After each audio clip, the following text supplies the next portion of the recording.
Steering time is really hard work. You might not get a day off in weeks. When I knew that I needed to build a bulletproof buggy, I knew that I had to call in the experts, Al and Andrew. Al, you got any ideas? Yeah, got some ideas, I Oh, my cheeks are hurting. That's about a 14-metre difference. Lock her on. Oh, look at that. If you're as good as that in the kitchen, you are American material. Get back to work. With all the work that Terrain Tamer's doing, I'm really hoping that this buggy will be as strong as it possibly can.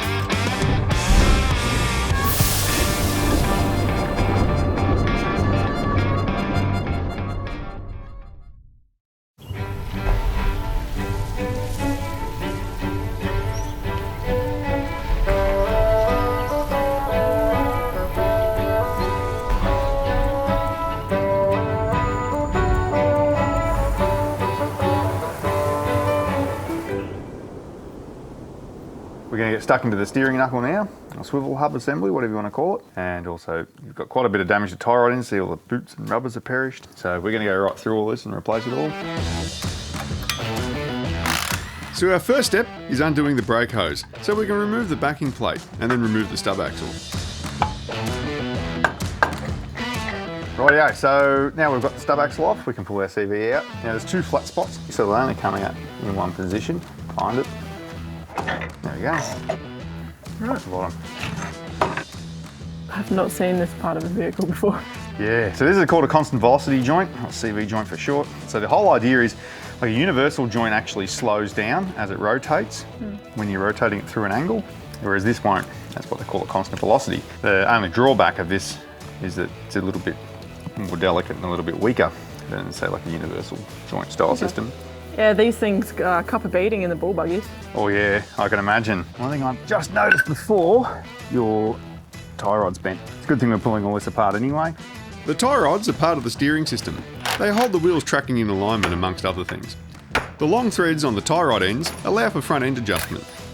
As we disassemble a swivel hub, we make sure to keep all of the shim stacks together, taking note of whether they come off the top or the bottom.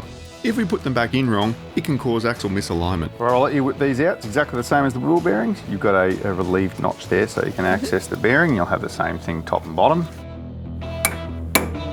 Nice and even. Beautiful. Then Jess gives the steering knuckles a good clean so that we're not contaminating the new CVs with dirty grease.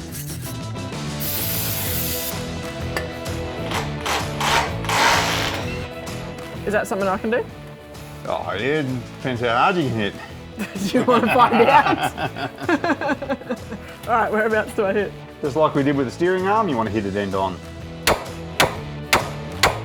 That can be really stubborn. Try that. It's all right, my nickname's Lightning too. Never strike at the same place twice.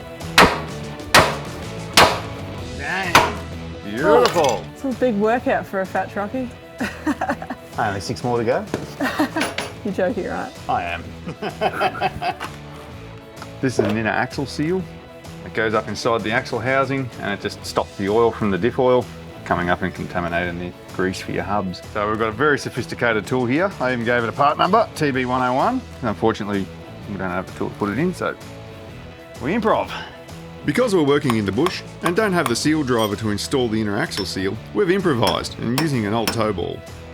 The steering knuckle seals are made up of several pieces: a rubber seal, a support shim, a felt seal, and 2 retaining plates. We give the stub axle a good scrub, ready for reuse. Okay, so this is all the steering arm bits. We've got a tie rod between the 2 wheels, which is good, except it's bent. We'll just straighten that out. It's been hit by a rock or something, or some guy might have put a tow rope around it and bent it. That happens.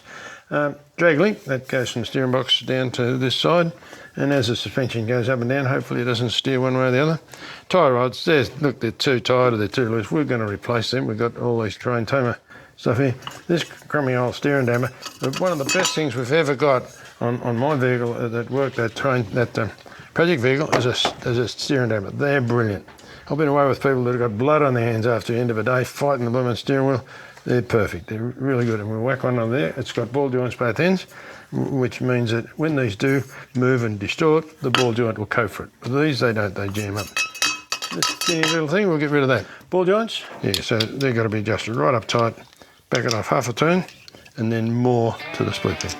Never use your own sockets when you build them on because you'll damage them with someone else's. Use someone else's. Belt it. A good tip here is to count how many turns you make, so that when you install the new joints, you can screw it in the same amount of turns to roughly maintain the original wheel alignment. 1, 2, 3. This hasn't been apart for years, right? It's full of mud and slush and dirt, and it's probably rusted on there. So just to give it an idea who's boss, I like to put it on something solid and give it a bit of a hide. Not terribly much, and be careful up this end, but that'll shake all the little bits of dirt out of it. But then I also pick it up off there, and I give it a bit of a hiding like that. If you were able to measure the vibrations in that, different there, that's different vibrations than if I pick it up. It's shaking like mad, it's scared stiff. When working with Al and Andrew, you know you're going to learn something along the way. Even if it's unconventional. So now we've got something just to bend this thing. We're going to hold it in the vise, but the moment I start bending this, it's going to squash that up. And all we'll do is put in there, I'll just chop off a bit of the old tie rod and screw it in there. You good at cutting? Yeah, I can do Right, we've got band-aids. Jess is cutting off a section of the old tie rod end. This will be installed into the end of the tie rod to prevent the thread from getting damaged while we straighten the tie rod. That'll do. Take her out there, honey. Now let's see that. If you're as good as that in the kitchen, you are marriage material. I have the feeling that because Alan's in his 80s, he reckons he can get away with comments like that. Can someone tell him it's the 21st century already? We're just about to reassemble your swivel hub, so we'll just start by repacking your kingpin bearings. Fortunately for us, the kingpin bearing preload and axle alignment is correct, and no adjustment is required.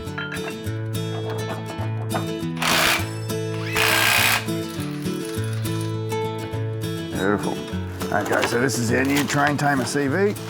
Is this grease with it? That is grease. It's a Just special normal grease. grease? No, Oh, it's special. a molly grease. You need to pop the circlet into the groove. I like to pack the centre of the axle. The reason why I do that, when I put the axle in, forces it up through all the ball race and that.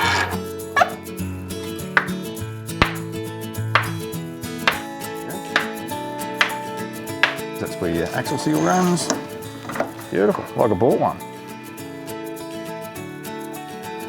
Power tools or air tools are fantastic for getting the job done in a hurry, but make sure you check the final tension using a hand tool.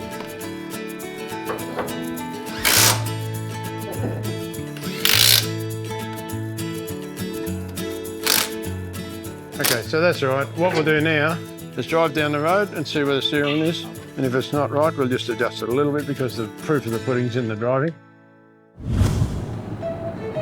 So if there's nobody coming, we'll swerve it violently from one side to the other and just see how it reacts. Real fast. That feels a lot better than what it was. Coming up on the next episode, What are you doing under there? Aren't we supposed to be working on the BJ70? we're going to put a set of parabolic springs under your ute. They're quieter, lighter, more ground clearance. What's all this business? In the absence of something that tests the suspension, this is one of the things that we're going to use. He looks happy. I mean, not that I can see his face, but he looks happy. Oh, my cheeks are hurting.